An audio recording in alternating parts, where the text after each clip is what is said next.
மந்த்ராலயம் ஒரு மிகப்பெரிய புண்ணிய க்ஷேத்திரம்.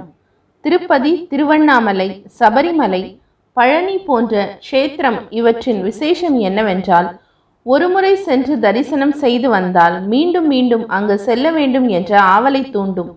அவ்வளவு ஆகர்ஷண சக்தி, ஈர்ப்பு மந்த்ராலய க்ஷேத்திரத்தின் புனித தன்மை இன்று நேற்றல்ல, பல யுகங்களாக காப்பாற்றப்பட்டு வருகிறது.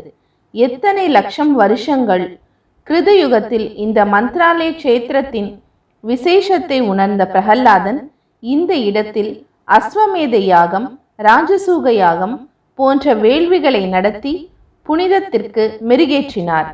மாஞ்சாலம்மா என்னும் தேவதை அப்போது முதல் இன்று வரை அந்த இடத்தில் சாநித்தியமாக இருந்து கொண்டு மேலும் புனிதப்படுத்துகிறார். பிற்காலத்தில் தன் அத்தியந்த பக்தர் அவதார புருஷர் பக்தர்களை ஈர்த்து அனுக்கிரகங்களை வாரி வாரி வழங்கி இருக்கிறார் என்பதை புரிந்து கொண்ட ஸ்ரீ ராமச்சந்திர மூர்த்தியும் அவர் சகோதரர் ஆதிசேஷனின் அம்சம் ஸ்ரீ லக்ஷ்மணனும் அந்த இடத்தில் பல நாழிகை தங்கி இருந்து மந்த்ராலயத்தின் மகிமையை கூட்டியுள்ளனர்.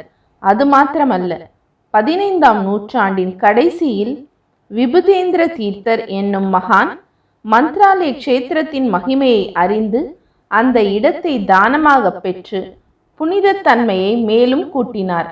தற்போது இன்னும் பல மடங்கு புனிதமடைந்துள்ளது. காரணம், ஸ்ரீ ராகவேந்திர சுவாமிகள் அங்கு ஜீவனுடன் பிருந்தாவனஸ்தராகி 700 வருடங்கள் உயிருடன் பிருந்தாவனத்திலிருந்து தவம் செய்து கொண்டு வரும் பக்தர்களுக்கெல்லாம் அருளை வாரி வாரி வழங்குகிறார்.